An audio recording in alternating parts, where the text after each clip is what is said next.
मसला ये है मनोज यार, एक बात, मसला ये है कि ये ऐसे ओपन सीक्रेट हैं जिसको जानते सब हैं, बोलता हमारे अलावा कोई नहीं। क्या जानते सब हैं? कोई रॉकेट साइंस थोड़ी ना हम पढ़ रहे भाई। अमर मणि के लिए जैसा घर वैसी जेल, बात गलत है जो मैं बोल रहा हूं। तो जय श्री राम दोस्तों, अभी हाल ही में अमिताभ अग्निहोत्री जी के एक लेक्चर डिबेट आई है जिसमें उन्होंने विपक्ष 2024 को चुनाव को लेकर इससे गठबंधन कर उससे गठबंधन कर रहा है और मोदी को हराने के लिए हर प्लान पे काम कर रहा है। और तो देखो कैसे उनको सिर्फ कुर्सी की चिंता है और अमिताभ अग्निहोत्री जी ने उनको कैसी उनकी पोल खोल ली है और उनको जिस तरीके से बजाया है कि वो दोनों देश से कोई लेना देना, उनको बस कुर्सी से मतलब और उनको बस किसी भी तरीके से कुर्सी मिल जाए और वो उसी के लिए काम कर रहे हैं। तो आपको ये डिबेट देखने में बहुत मज़ा भी आएगा और आपको पता चलेगा कि सच्चाई क्या है और आपको विपक्ष का ये मुद्दा चेहरा देखने को मिलेगा। और आपको ये वीडियो पसंद है लाइक शेयर सब्सक्राइब जरूर करें। लेकिन सच्चाई यही, जाके पूछ लो महाराजगंज में गोरखपुर में किसी से, बता देंगे वो लोग। क्या ये तो थोड़े कसबल ढीले हुए जब बाबा मुख्यमंत्री हुए, फिर भी पूरे नहीं भाई, क्योंकि हाथी की तरह लट जाएगा बैल बराबर तो रहेगा। रहे वो बीआरडी में ही, जूस चलता रहा, लेकिन वो रंगबाजी खत्म हो गई कि हेलो रामलाल को हटा के श्यामलाल को तैनात कर दो। वो जो रंगबाजी थी, तायरे जी समझ रही ना आप, जेल से ट्रांसफर पोस्टिंग के भी आदेश जारी कर देते थे भाई, लोग बताते क्या। और लखनऊ में बैठी सरकारें उसका अनुपालन कर देती थी। इसलिए मैं चर्चा लेके आया, वरना एक अपराधी मान लो एक मर्डर उसने कर दिया, जेल हो गई, सजा हो गई, छूट के, हमसे क्या लेना देना यार। क्या ये आदमी सामान्य नहीं, एक प्रवृत्ति है अमर मणि, और जिस पर सारी 4 मुख्यमंत्री तो कुर्बान रहे ना मित्र, नहीं तो मंत्री कैसे रहा? आपको पता है, पता नहीं नए लोगों को पता कि नहीं, ये मंत्री रहते हुए बस्ती का एक उद्योगपति था वाजपेयी जी, उसके लड़के का अपहरण हुआ, उसके लड़के को अमर मणि की कोठी में लाके रखा गया। इससे शर्मनाक और क्या हो सकता है मित्र, बताइए। मनोज पंडित जी, कई तरह का रिश्ता होता है, जैसे आजकल शादी में भी कई तरह का रिश्ता हो गया, बोले लिव इन में रहेंगे, कैसा होगा, फिर शादी होगी कि नहीं होगी, तमाम तरीके के ऑप्शंस आ गए। वैसे ही राजनीति में तो हमेशा से रहे, लग्गी से पानी पिलाएंगे, गिलास से पिलाएंगे, चुल्लू से पिलाएंगे, लोटे से पिलाएंगे, सब चीजें काम करती हैं। हम आपके पार्टी में नहीं भी आए मान लीजिए, तो भी हम आपको लाभ पहुंचा सकते हैं क्या?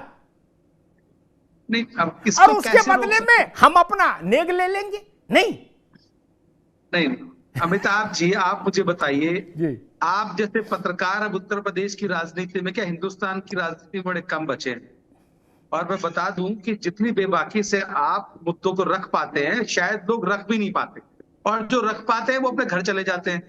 तो आपको और लोगों से तोलना मुझे लगता है ठीक नहीं होगा, क्योंकि आपका मुद्दा, आपकी चीजें बिल्कुल अलग तरीके की होती है और आप उनको अलग ढंग से भी उठाते हैं। ये एक अच्छी बात है, और आपके साथ जुड़ने का एक सौभाग्य भी मिलता है लोगों को कि आपके साथ वो मन की बात कर भी पाता है कि हम लोग राजनीति से हट के और हमारा व्यक्तिगत हम क्या कह सकते हैं वो कह भी सकते हैं आपके यहाँ। अब हिंदुस्तान की राजनीति में इतना परिवर्तन आ गया है कि चीजें बिल्कुल जमीन से आसमान की तरफ बदल चुकी हैं। आप ये देखिए कि ये भी दिल्ली में पहली बार हुआ कि जेल मंत्री जेल में था और वहीं मसाज करवा रहा था, वहीं चीजें करा रहा था। भाई केजरीवाल, जिन्होंने हिंदुस्तान की राजनीति में एक नया सिस्टम खड़ा किया, जो 3-3 बार दिल्ली के मुख्यमंत्री बने, और क्या स्थिति है आज पंजाब के मुख्यमंत्री उनके प्रोटोकॉल में रहते हैं और स्टेट्स की बात करते हैं। तो मेरा मानना यह है कि आज की राजनीति सिर्फ कुर्सी तक सीमित रह गई है, और कुर्सी मुझे कैसे मिले सिर्फ इस बात की राजनीति है। बहुत कम ऐसे लोग बचे हैं कि जो भाव की राजनीति करते हैं, जो देश को आगे बढ़ाने की राजनीति करते हैं, जो ये चाहते हैं कि नहीं, जिस धरती पे मैं पैदा हुआ हूं, कम से कम मेरे मरने के बाद लोग कहें तो सही। आप ही देखिए, साउथ की राजनीति में मैं 10 लोग गिनवा सकता हूं आपको उनके मरने के बाद वहां की जनता ने सुसाइड किया, वहां 100 लोग मरे। उत्तर प्रदेश की राजनीति में मुझे एक आदमी बता दीजिए कि जिसके मरने के बाद किसी ने कोई नहीं, आत्महत्या भगवान की का हो। नाम लो। आदमी चाहे कहता जयललिता भैया हुई, आज चाहे- खीर चाहे बनाओ कोई और खाओ। लोग हुए। हाँ, तो मेरा मानना यह है कि आप ही देखिए कि आज परिवर्तन चाहिए, और उस परिवर्तन को ही जनता ने केजरीवाल में देखा था।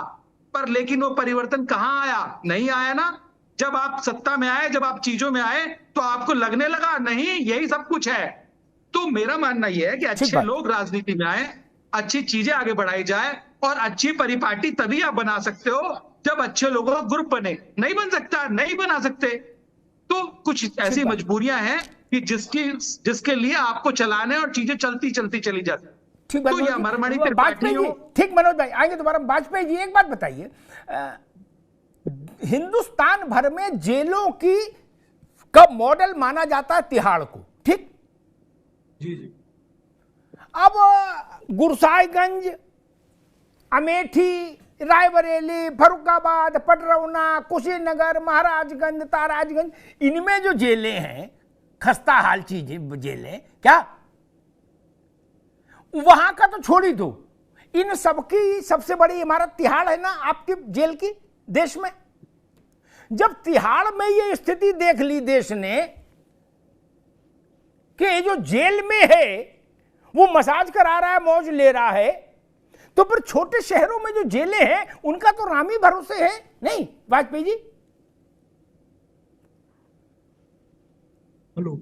वहां तो केवल कष्ट उसको है जिसकी जेब में पैसा नहीं और जिसके जूते में ताकत नहीं, सिर्फ उसी को कष्ट है। वाजपेयी जी हाँ जी, ये बिल्कुल बिल्कुल बिल्कुल बिल्कुल सही है, इसमें कोई दो मत नहीं है। जैसे आपने पहले बताया कि जितने राजनीतिक लोग होते हैं उनका प्रभाव होता है, वो अपने प्रभाव का पूरा इस्तेमाल करते हैं उसमें। जैसे अभी आपने बताया दिल्ली की बात है, तो दिल्ली का जब प्रशासन और मुख्यमंत्री और वहाँ के स्टाफ पूरा साथ ही दे रहा है, और वो जेल का मंत्री भी है, तो जेल वाले मजबूर हो जाएंगे उसको काम। जब जेल में भी है और जेल का मंत्री है तो उसका आदेश तो उनको मानना ही मानना है। तो वहां ये समस्या बिल्कुल आती है, अधिकारियों दबाव में भी होते हैं और वो चाहते हुए भी कुछ नहीं कर सकते, चाहे तो भी कुछ नहीं कर सकते हैं। ये समस्या बड़ी जेल में बहुत ज्यादा है। इस समस्या का निदान के लिए जब तक एक मारल नहीं अधिकारियों को होगा और मंत्री क्या नाम जो मंत्री है शासन का एक पूर्ण प्रभाव नहीं होगा, तब तक ये समस्या जा नहीं सकती। इसकी समस्या का एक ही निदान है कि उसमें प्रशासन, शासन और मंत्री और उसके बाद फिर अधिकारी, ये सब पूरा एक तरफ से जब टाइट होगा तभी इसमें सुधार आ सकता है। जी नहीं, ये सुधार आने की संभावना तो कतई नहीं है। ताहिरा जी, टू बी वेरी फ्रैंक, राजनीतिक व्यवस्था के अधीन सरकार चलती है और सरकार के अधीन जेल चलती है, क्या? बिल्कुल। तब हम सत्तारूढ़ कोई सरकार हो, उसके चिंटू पिंटू को जेल में कष्ट होगा या सामान्य कैदी की तरह वो रहेगा, ऐसी मूर्खतापूर्ण उम्मीद क्यों रखते हैं? नहीं, देखिए हम उम्मीद इसलिए रखते हैं हाँ। कि हम अपने को अभी भी देखिए सबसे बड़ा लोकतंत्र कहते हैं, या तो फिर हम कहना छोड़ दें। नहीं कहते भी हम रहेंगे और ये भी कहते चलता हैं। रहेगा, मसाज भी होती नहीं, रहेगी तिहाड़ में नहीं, और लोकतंत्र तो भी बताते रहेंगे। नहीं तो जनता को थोड़ा जागरूक होना होगा, देखिए, और जागरूक होना होगा। ऐसे लोगों को चुन के लाए, वो अलग अलग, मैं ये नहीं कहती पार्टी, हर पार्टी में कुछ अच्छे लोग होंगे, उनको चुन के लाए कि जो बेहतर करे। क्योंकि देखिए इस तरह के तमाम नेता, एक तो बाहुबली जितने हमारे ये माफिया टर्न पॉलिटिशियन, फिर पॉलिटिशियन बन जाते, सब पार्टियों में जाते हैं। किस पार्टी को आप कहिएगा? आपने अमरमणि का कहा, शायद मैं श्योर नहीं हूं, आप पता कीजिएगा, ये कम्युनिस्ट पार्टी में शुरुआत की थी इन्होंने। हाँ कर सकते हैं, कोई ये बड़ी बात सारी पार्टियों में रहे हैं, किस पार्टी में नहीं रहे हैं? तो सब पार्टियों में ये रहे। तो इनकी आइडियोलॉजी क्या है, इनका डेडिकेशन क्या है? इनका तो कुछ नहीं है, इनका तो पावर, मनी, और ये माफिया है तो इनको हर तरह की सुविधा मिलेगी। ये 10 साल रहेंगे मेडिकल कॉलेज में और बिल्कुल ऐसा रहेंगे जैसे 5 स्टार होटल में। तो ये चीजें जो है पूरे सिस्टम पर, जब इस पे जैसे आपने उठाया ये इशू, ऐसे ज्यादातर मीडिया के लोग भी उठाए इस इशू को मजबूती से, और जनता से लाभ दो। कि भाई इस तरह जी। के लोगों को हम नहीं मानेंगे। जी। पॉलिटिकल पार्टियां एक दूसरे को जब रहेंगी सत्ता में तो कहेंगी दूसरे को, लेकिन जब उनके टाइम में वही बाहुबली रहेंगे तो उनको सर पे जी, बैठाएंगे। ठीक तो ठीक है, ये इस तरह से नहीं होगा। देखिए इसमें ठीक है तायरा जी, मैं आता साफ हूं, वही होना मैं चाहिए। आशीष जी के पास चलूंगा। उससे पहले एक बात कहूं, हमने देखा नीतीश जी मुख्यमंत्री बने बिहार के, भले आदमी हैं औरों के मुकाबले आज के दौर में, फिर भी बहुमत कम था। राजन तिवारी नाम का history sheeter MLA Beur jail में बंद था। उससे संपर्क हुआ कि भाई समर्थन, उसने मालूम शर्त क्या रखी चतुर्वेदी जी, नीतीश कुमार को जेल में आना होगा। तैयार हो गए, बोले आएंगे भाई। क्या यही नहीं रुका अपराधी, जब चलने लगे तो उसने कहा एक फोटो खींचो नीतीश बाबू के साथ हमारी। क्या इसके बाद भी कुछ बचता है कहने के लिए कि अमरमणि कहां थे और चमनमणि कहां थे? आशीष जी, जब अपराधी कह रहा है कि बगल में फोटो खिंचाओगे तो सपोर्ट करेंगे, नहीं तो नहीं करेंगे, और मुख्यमंत्री कह रहा है हाँ जी खिंचाएंगे भाई, आप कहोगे तो चरण भी धोके चरणामृत समझ के पी लेंगे। आशीष जी, तब हम वाजपेयी जी से उम्मीद करें कि ये क्रांति कर देंगे जेल में, जेलर होके, तो ये कैसे कर देंगे क्रांति? यही एक समस्या है, और इसके लिए कहीं ना कहीं मैं यहाँ के वोटर को जो है दोषी मानता हूँ।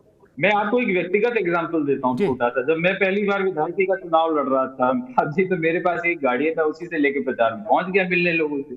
बहुत से लोगों ने कहा अरे मेजर साहब ये क्या कर रहे हैं आप? मैंने कहा क्या गलत कर रहे हो बताइए? बोले एक ही गाड़ी से आए आप, आपको नेता ही नहीं समझेंगे लोग। तो मैंने कहा ये तो लखनऊ के शहर का चुनाव है, यहाँ पे ऐसी बातें सुनने को मिल रही है। तो आप बाहर, मतलब लोगों ने मानसिकता बना ली है कि आप 5-10 गाड़ियां लेकर के आइए तो ही आप नेता हैं, 2-4 को गालियां दीजिए, किसी को मारपीट कीजिए, दबदबा बनाइए। तो कहीं ना कहीं वो ऐसे ही व्यक्ति को जो है नेता मानने लग जाते हैं, कुछ काम हो जाते हैं और बस वहीं से एक चलन जो है शुरू हो जाता है राजनीति का आगे बढ़ने का। ये बहुत गलत ट्रेंड है। कोई ये नहीं पूछता ये कितना अच्छा पढ़ा लिखा है, इसकी क्या क्वालिफिकेशन है, इसका क्या विजन है, आगे क्या करेगा, ये सब आप बताएंगे भी ना तो लोग कहेंगे कि कोई नेता है, इनको बोलो स्कूल में पढ़ाएंगे। तो ये एक माइंडसेट बन गया है कि मुद्दे आप देख लीजिए ना, किन किन मुद्दों पे चुनाव जीते जाते हैं। कोई वो मतलब राजनीति ही कहीं और तो इनको बैठाता कौन है? वोट देने वाला ही तो बना के बैठाता है। अमरमणि इकलौते थोड़ी है, पूरे हिंदुस्तान भर में हर एक प्रदेश में ऐसे पता नहीं कितने अमरमणि होंगे, इनसे भी 4 कदम आगे होंगे, वो भी चुनाव जीत के पहुंच जाते हैं। तो ऐसा तो नहीं है कि वो जो है बूथ कैप्चरिंग करके जीत रहे हैं, वोट देते हैं लोग इन लोगों को। तो जिस दिन भैया आप लोग वोट देना बंद करोगे ऐसों को, तब तो ठीक लोग आएंगे राजनीति में। जी मनोज पंडित जी, एक बेऊर जेल में नीतीश बाबू चले जाते हैं, गायत्री प्रजापति का आंख का आंसू पोंछने के लिए नेताजी चले जाते हैं, डासना में एनआरएचएम वाले घोटाले में जो लोग बंद थे उनसे मिलने शिवपाल जी चले जाते हैं। जब इतने बड़े लोग जेल में अपराधी से मिलने चले जाते हैं तो वहां जो सिपाही दरोगा तैनात है, जेलर डिप्टी जेलर, उससे हम क्या अपेक्षा करें पान बीड़ी चाय का इंतजाम करने के अलावा? और वो क्या क्रांति कर देगा? वो इतना ही कर सकता है, चाय नाश्ते का इंतजाम करे, और क्या करेगा बताइए? प्रैक्टिकल होके बताना। इतना बड़ा नेता जेल में आया हो, अपराधी से मिलने, जेलर क्या कर देगा? उसको लाइन में लगा देगा तो नेता उसके थप्पड़ नहीं मारेगा गाल पर एक सटाक से? नहीं अमिताभ जी देखिए, आप अभी जैसे जेलर साहब ने बोला जब जेल मंत्री जेल में बंद है तो वो क्या करेगा? भाई अधिकारी की लिमिटेशंस हैं, उसके अधिकार सीमित हैं और आप अपने अधिकारों का प्रयोग वहीं कर सकते हैं जहां उसकी आवश्यकता है। जैसे मेजर साहब ने कहा कि अब राजनीति की परिभाषा बदलने का समय आ गया है। अब अच्छे लोग राजनीति में आए तो चीजें अच्छी होंगी। आप क्रिमिनल्स को लाएंगे, ऐसे लोगों को लाएंगे, जनता ऐसे लोगों को वोट देगी तो कैसे